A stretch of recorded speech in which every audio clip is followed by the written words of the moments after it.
Bom dia, queridos alunos, bom dia, queridos professores, nosso bom dia aí para a turma de Assunção, nosso bom dia aí para a turma de São Luís, nosso bom dia para São João da Canabrava, nosso bom dia para a professora Fátima acompanhando, nosso bom dia aí para Nádia, bom dia Meiriane, bom dia Fernando, bom dia a todos vocês que acompanham pelo YouTube e também pelo canal Educação, tá? É muito bom estar com vocês. E veja só, né? Nossos assuntos na contabilidade já estão avançando e bastante, tá? Hoje nós vamos concluir essa parte, né, das normas, né, e das teorias. Mas então, vamos aqui ao nosso roteiro da aula, que nós estamos vendo aí os aspectos das normas, né, e teoria da contabilidade. Nossos objetivos aí, compreender e explicar, exercitar, diferenciar teorias de normas, como eram os princípios contábeis, isso aí nós já vimos, né? E como foi um processo de transição, nós também vimos. E aí, qual é o melhor caminho que nós temos aí entre as normas, né, de contabilidade, aí vendo aí o CPC e o CFC, e quais os países que adotaram essas normas internacionais, né? Então, nós vamos estar focado mais agora tanto no CPC como no CFC. Então vamos compreender isso aí direitinho para que vocês entendam. Aqui eu trouxe para vocês novamente as regras que regem as demonstrações contábeis, sabendo que a demonstração contábil do patrimônio, tá lá, ativo, passivo, patrimônio líquido, onde temos aqui os nossos direitos, os nossos bens e direitos, menos as obrigações para ter o nosso patrimônio líquido. E saber também que os resultados apresentados na demonstração de resultado interferem no valor, na questão patrimonial. Tá? Nós vamos ver com detalhes muitas coisas, mas aqui só como regra para vocês. Tá?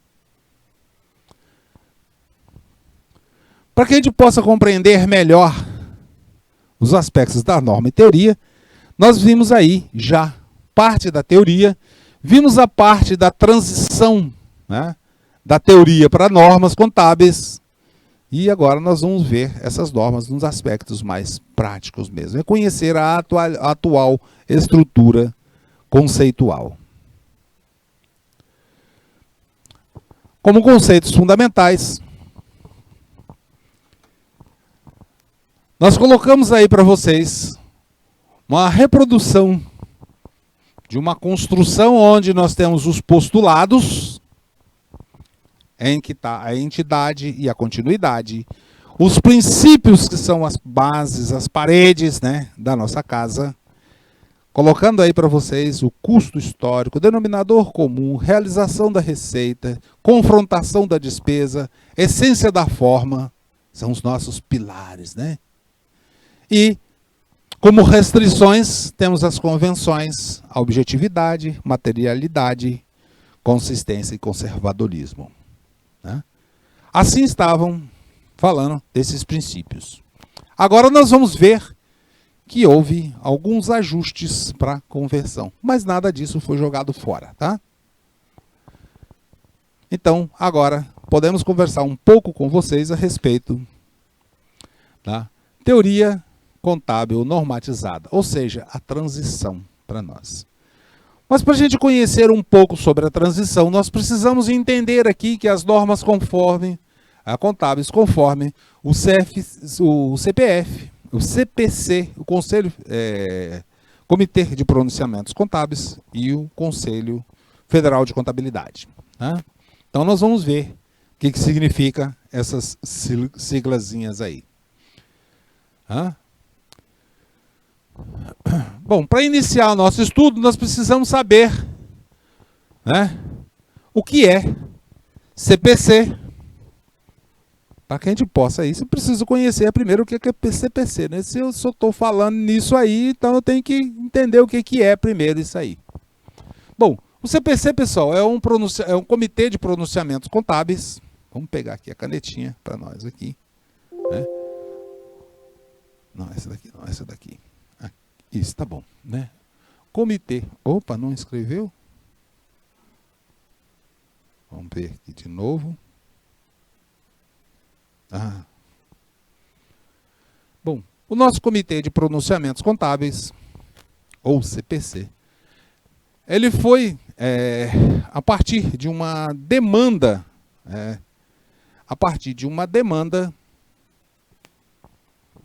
ou união de esforços, né? Porque aí várias entidades viram que estava tendo uma coisa assim muito trabalhosa, e aí essas entidades uniram-se esforços para ter um objetivo.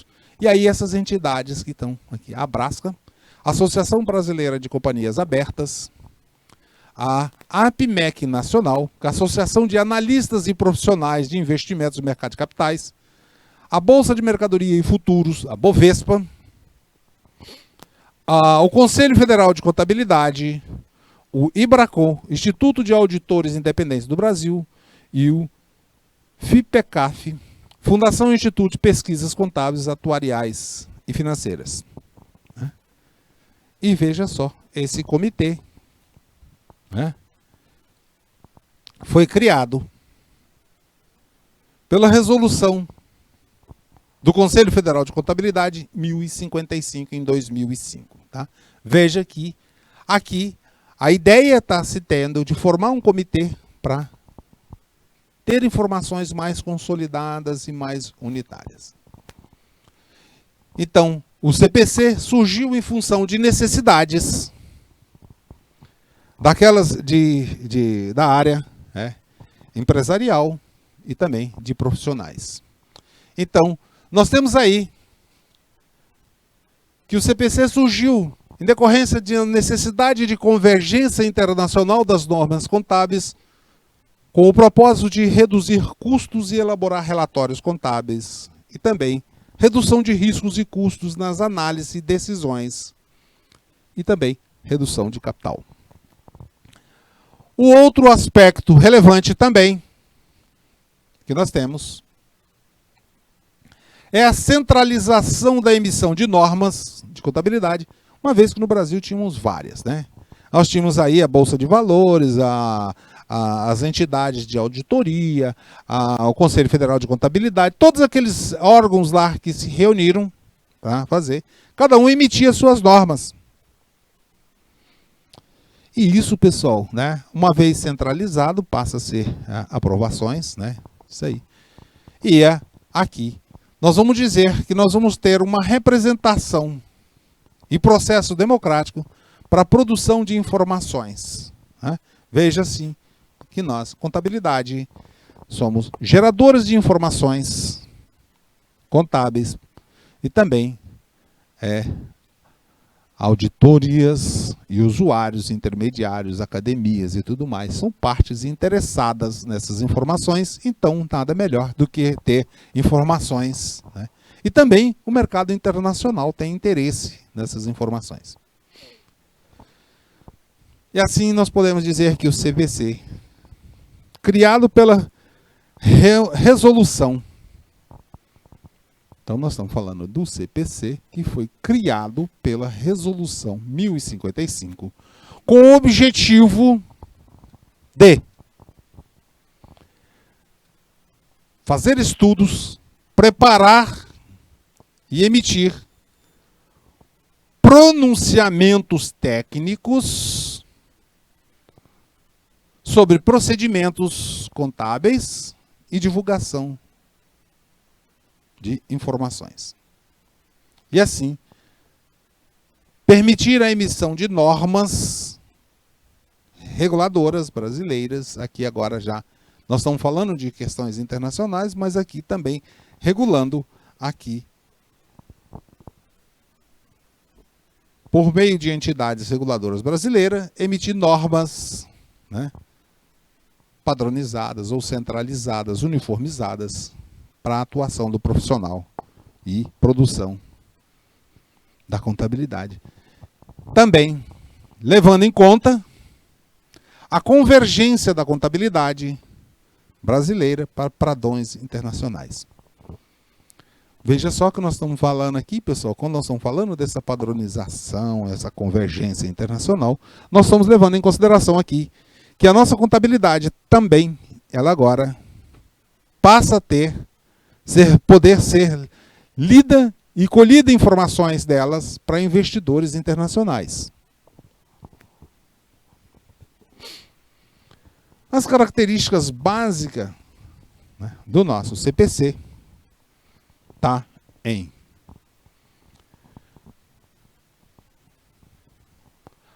autonomia, ou seja, o CPC tem autonomia.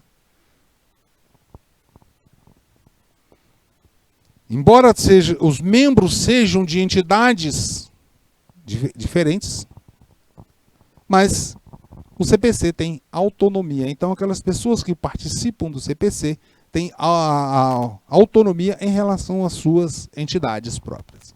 Então, o representante do governo lá, né, quando ele opina, ele vai dar os posicionamentos, porém, a opinião dele não é para ser assim, uma obediência. O CPC não é para ter uma obediência ao governo e nem também ao mundo empresarial. Tá?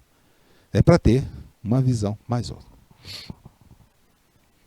O CPC, além dele ter autonomia, as deliberações são feitas por 2/3 dos seus membros.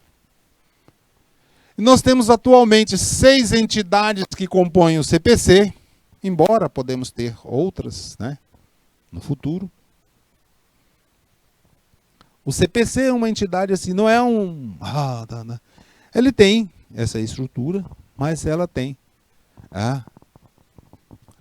o Conselho Federal de Contabilidade é quem oferece a infraestrutura física para que aconteça.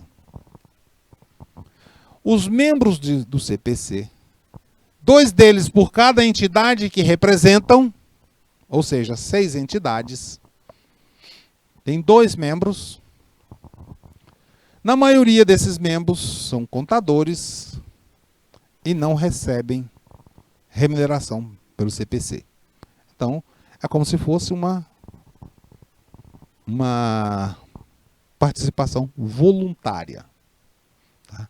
Então, nós estamos aí criando a ideia de que é o conselho de pronunciamentos. Os produtos do CPC são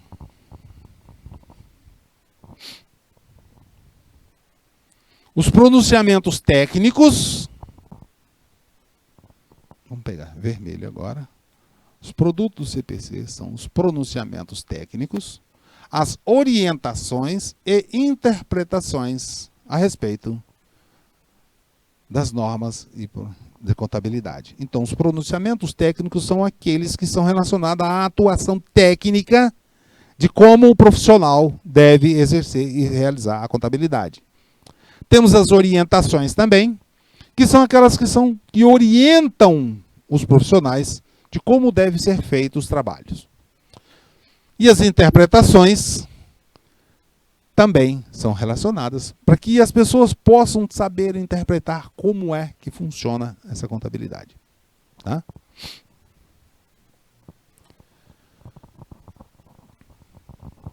Aí vem uma pergunta seguinte, né? Nós já falamos com vocês em aulas passadas que temos aí uma lei chamada Lei das SAs, ou seja, a Lei 6404. E estamos falando de regulamentos de pronunciamentos técnicos do CPC. E aí vem a pergunta, né? Caso um pronunciamento técnico não esteja totalmente de acordo, ou seja, contrário à lei, o que devo adotar? Veja só, na verdade a gente tem que o CPC ele atua mais como um esclarecedor, né, das previsões legais da 6404.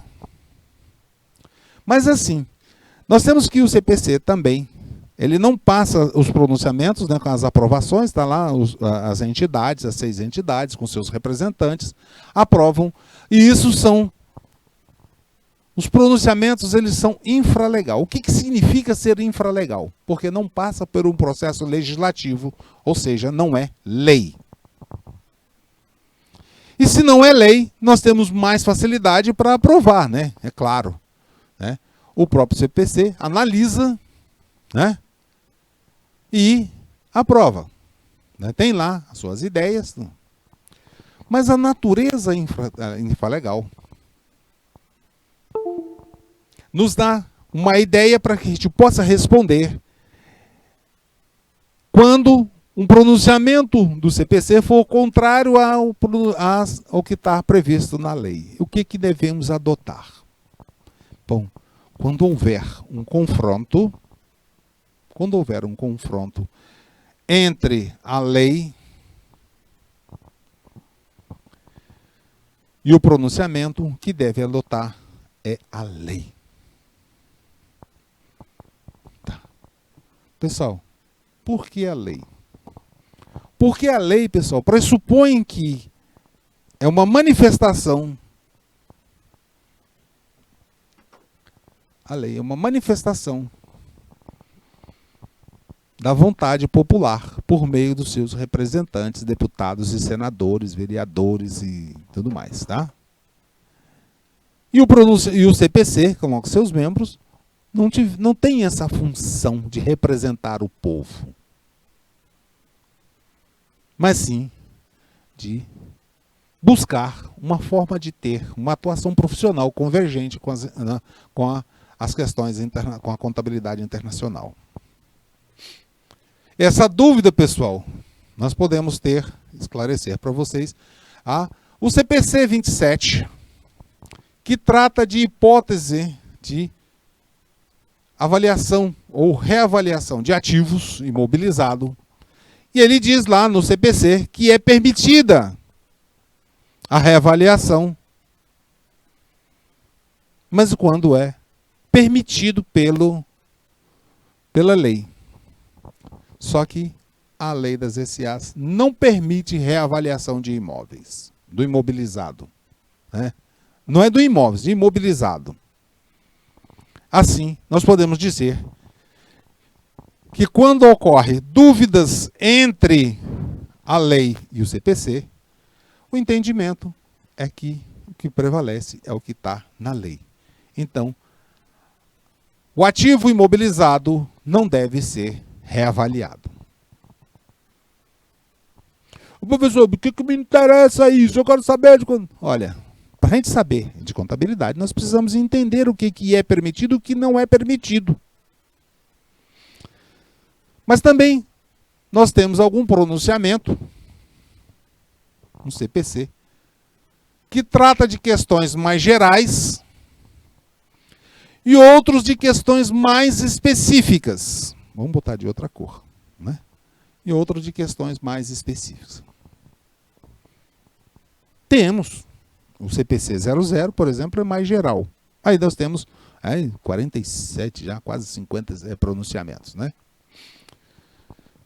E assim, nós temos que o CPC 00 é um pronunciamento geral e ele estabelece diretrizes gerais. Mas se nós tivermos um CPC mais específico, que define pontos específicos, então aí prevalece o pronunciamento específico quando ocorre conflito.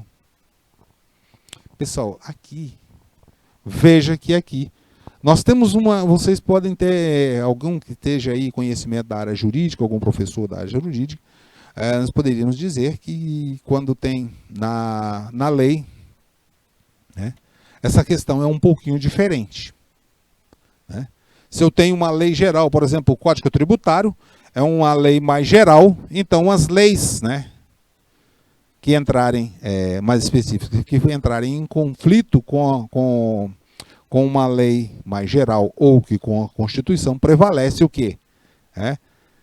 O que está na lei mais geral ou na Constituição. Aqui não. Tá? Até porque, assim, o CPC 00, ele trata de questões mais macro e não entra em questões específicas. Então, nesse caso, prevalece o CPC específico em relação ao CPC 00, que é mais geral, tá? Então, agora nós podemos conhecer um pouco mais a respeito do CPC 00, que está relacionado à elaboração e apresentação das demonstrações contábeis. Veja que nós vamos ter questões bastante específicas, mas aqui nós vamos dar uma visão geral a respeito do CPC. As questões mais específicas nós vamos ver durante o curso todinho. Tá? Aqui nós vamos ver só os aspectos mais gerais, para que vocês possam entender. Né? Então, assim, nós podemos começar a falar sobre esse CPC 00, tá? Que trata da estrutura e apresentação das demonstrações. Então, veja só. O CPC 00 é uma estrutura conceitual e não é um pronunciamento técnico propriamente dito. Ele estabelece uma estrutura conceitual. Ele define normas ou procedimentos para quaisquer questões particular sobre aspectos de mensuração e divulgação. Pessoal, nada na estrutura conceitual substitui os pronunciamentos técnicos, interpretações e orientações. Então veja que o CPC 00 ele define normas e procedimentos genéricos. Mas temos que essa estrutura conceitual não substitui os pronunciamentos técnicos. Em outras palavras, aqui nós estamos dizendo que os pronunciamentos técnicos específicos, quando conflitantes com o CPC 00, que seja a estrutura, a definição dessas normas, prevalece o específico. Então, o CPC 00, né, podemos ver aqui o alcance e seu objetivo. O objetivo do pronunciamento conceitual básico, ou seja, o CPC 00, é uma estrutura conceitual para a elaboração e apresentação das demonstrações contábeis. E é fonte dos conceitos básicos e fundamentais a serem utilizados tanto na elaboração, como na interpretação dos pronunciamentos técnicos, como na preparação e utilização das demonstrações contábeis pelas diversas entidades, seja ela comercial, industrial, agrícola ou outros negócios também. Então, guardem bem que esse CPC ele serve como fonte de conceitos básicos e fundamentais. Então, quem vai elaborar, quando vai se elaborar os CPCs específicos, usam o CPC 00 como fonte fundamental.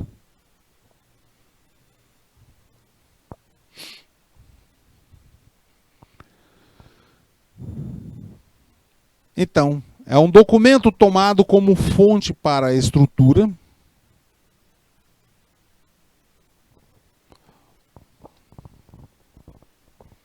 que tem esse documento tomado como fonte, pessoal, é o framework, né? É produzido pelo IASB, que é um Instituto Internacional de Padronizações, né? Então tá lá, né?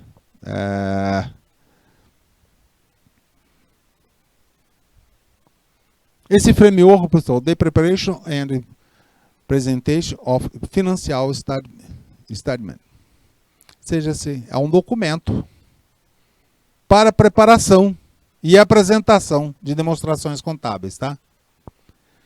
Traduzindo aí para vocês. É importante notar, pessoal, que o documento original é destinado à validade mundial e é de natureza mais geral possível e considera que determinados conceitos podem ou não ser suportados por normas específicas nacionais. Então, não significa que esse framework, esse documento, né, internacional, ele tem que ser obrigatoriamente, não. Ele pode ou não ser incorporado pela legislação nacional.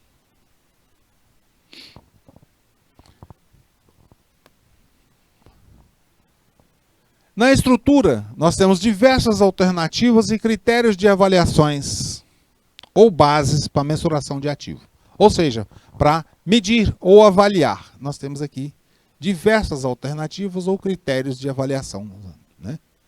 Porém, nós temos que não é permitido a entidade ou o profissional escolher qualquer critério para avaliação específica. Veja, um documento é um documento geral, então tem várias alternativas. Pode avaliar pelo processo não sei o quê, pelo processo não sei o quê, para avaliar os ativos. Porém, pessoal, aqui não é o profissional que vai escolher qualquer coisa que pode ser. É necessário analisar a situação específica, a situação e a norma específica para analisar. Ou seja, pessoal, eu não vou usar, tem lá procedimentos para avaliação de ativo imobilizado, terreno, casa, carro, mas tem lá duplicatas, eu tenho aplicações financeiras, ativos financeiros, ações e tudo mais. Tem vários ativos, não tem? Todo tipo de ativo. Eu não posso pegar uma alternativa que seja para avaliação de carro ou veículo e utilizar o mesmo critério para avaliar duplicatas. E o contrário também. É isso que quer dizer essa norma. Que para avaliar duplicatas a receber, eu tenho um critério. Para avaliar aplicações de compra de ações, de ativos de mercado, também tem outro critério. E para avaliar carro terreno, tem outros critérios específicos para cada um deles. E veja que esse documento que a gente tem, né, o framework, é um documento mais conceitual e não resolve por si só situação particular. Então, nós temos que ver que há uma previsão de um documento específico e o nosso framework, ele destina a servir como um fundamento para a elaboração dos pronunciamentos. Então, o nosso framework, ele vamos botar até de outra cor, aqui, né? Vou botar aqui, é o framework, destina a servir como fundamento para a elaboração dos pronunciamentos técnicos. Ele não é para resolver questões específicas, embora possa, em determinadas circunstâncias, se não há pronunciamento específico, ele atuar. Ser utilizado. Se não há um pronunciamento específico, então ele vai dar a ideia para solucionar. Tá? Então, somente em caso em que não haja nenhum pronunciamento a respeito, um pronunciamento específico, é que o nosso framework vai poder ser utilizado. Esse pronunciamento CPC 00 vai ser usado somente nessa circunstância. Veja só, vamos conhecer mais a fundo, embora a gente já tenha comentado com vocês, a respeito dos usuários da contabilidade. Vamos conhecer um pouco mais a respeito de cada um desses usuários, tá bom? Então, dentro desses usuários, nós temos aí os investidores, atuais e potenciais, os empregados, os credores por empréstimos, os fornecedores ou os outros credores comerciais, os clientes, os governos e suas agências e o público. Tá? Então, temos todos esses aqui. Tem outros? Tem. Aqui eu fiz um rol aqui, mas esse aí não está tudo, né? Então precisamos conhecer, já que nós temos esses usuários, esse conjunto de usuários aqui, tá? Nós vamos tratar somente deles, né, para ver quais são as necessidades de cada um deles, para que a gente possa ter ideia de como ter a elaboração dos nossos demonstrativos contábeis ou financeiros.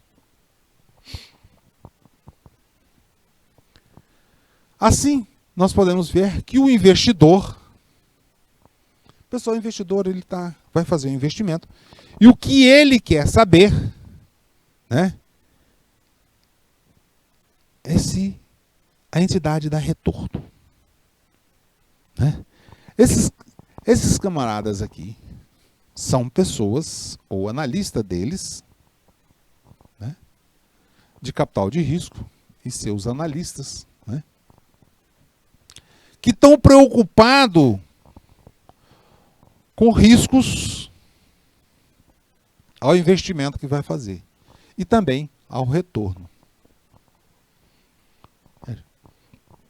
Se eu vou colocar dinheiro, fazer investimento em determinada empresa, eu quero saber se aquela empresa vai estar funcionando, se ela vai me dar retorno, se eu vou ter lucro com esse investimento, ou seja, ganho de dividendos, ou outras formas que se chama, né? E também quero saber se aquela empresa realmente ela vai continuar sobrevivendo ou se vai quebrar, né? Então, esses investidores precisam de informações para que eles possam decidir se devem comprar, manter ou vender os seus investimentos, ou seja, as ações, a sua participação naquelas empresas. Quando vocês ouvem falar de bolsa, está vendendo, está comprando, não sei o que e tal, esses caras aqui fazem análise e decidem isso, né? Também os acionistas ou sócios também são interessados nas entidades para avaliar se a entidade tem capacidade de pagar seus dividendos. Então, nós temos dois personagens aqui, os investidores e os acionistas. Vamos grafar os acionistas aqui, para vocês saberem que há uma pequena diferença entre o investidor. O investidor, pessoal, é aquele camarada que botou um dinheiro lá, está afim só de ganhar pelaquela aplicação, comprou as ações, quer ter lá o seu lucro lá ganhando. Mas o acionista é aquele que tem uma preocupação maior com a empresa. E ele quer saber se essa empresa vai ter capacidade de pagar seus investimentos. E essas informações são vindo aonde? Lá da contabilidade. Agora vamos partir para outro grupo de partes interessadas, ou stakeholders, que são os empregados que têm interesse em ter informações a respeito de quê? Como é que está a estabilidade e a lucratividade dos empregadores ou empreendedores. Até porque, pessoal, os empregados precisam ter informações, né, para saber se aquela empresa vai ter condição de pagar seus salários. Ou então, até mesmo alguns benefícios de aposentadorias, ou também oportunidades de carreira profissional. Então, olha aqui, ó, quer saber, né, os empregados querem saber se a empresa tem capacidade de remunerar, ter os benefícios de aposentadoria, oportunidades de carreira e tudo mais. Imagina, você começa a trabalhar numa empresa, jovenzinha ainda, né? E aí vão estar trabalhando lá. E aí você quer saber, né? Qual é o meu futuro aqui nessa empresa? E eu vou dizer para vocês uma coisa sincera, tá? Se vocês for trabalhar numa empresa e saber que aquele cargo inicial que você começou, ele vai ser para sempre aquilo, das duas uma, né? Ou você se acomoda e vai ser aquilo a vida toda, ou então você procura outro lugar que vai ter oportunidades. Né? Professor, mas e E se eu botar meu próprio negócio e eu for lá ao MEI, eu vou ter oportunidade de carreira? Claro, o teu próprio negócio já estabelece a tua carreira. E se o teu negócio crescer e passar a ter uma dimensão municipal, estadual, nacional, internacional, é a tua carreira. Você vai ser o empreendedor. A tua carreira já nasceu do topo. Se você montou uma empresa, já nasceu no topo, porque você já é o presidente. Depende de como você administra para essa carreira, para essa empresa crescer. Aí vamos agora. Os credores por empréstimos. Aqui, pessoal, nós estamos falando de bancos. Né? Nós estamos falando aqui de bancos também. Factories e outras entidades financeiras, do mercado financeiro, que empresta recursos. Né? Veja só, se eu empresto recurso para alguma entidade ou alguma pessoa, eu quero saber se ela tem capacidade de pagar, de me devolver esse recurso com os juros no vencimento. E aí que nós vamos ver, né? Capacidade, liquidez, né? Vimos lá? Capital circulante, essas coisas. Por aqui que a gente... esses caras aqui que estão interessados em saber isso, se essas informações estão.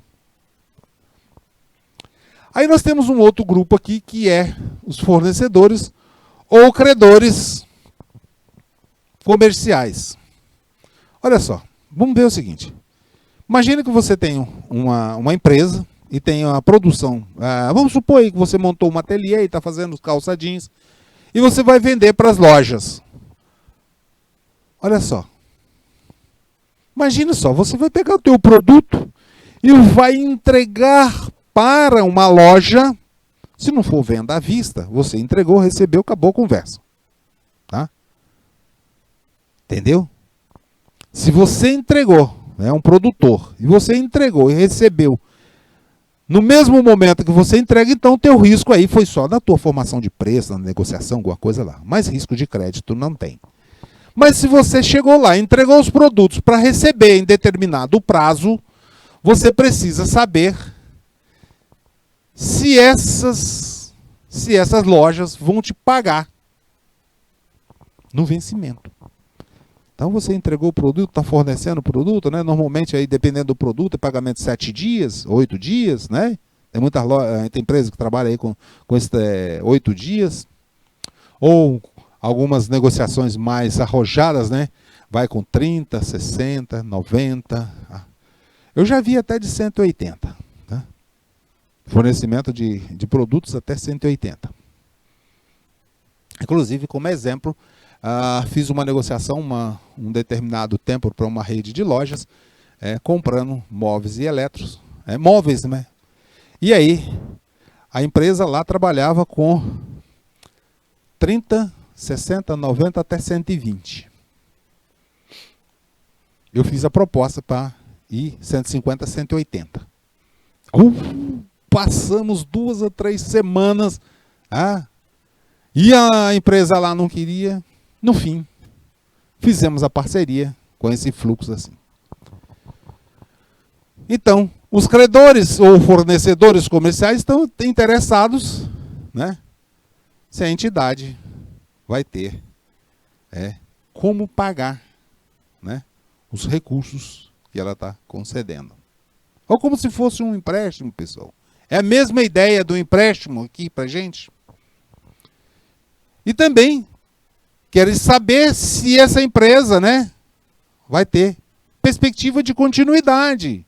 Que pode ser que esse credor ou credor comercial ou fornecedor, ele quer saber, né, se vai ter continuidade. Porque, pessoal, fazer uma venda para um cliente, né, ser um fabricante, uma coisa assim, você fazer para uma rede de lojas, você fazer uma venda única só, com um pedido único, peraí, né?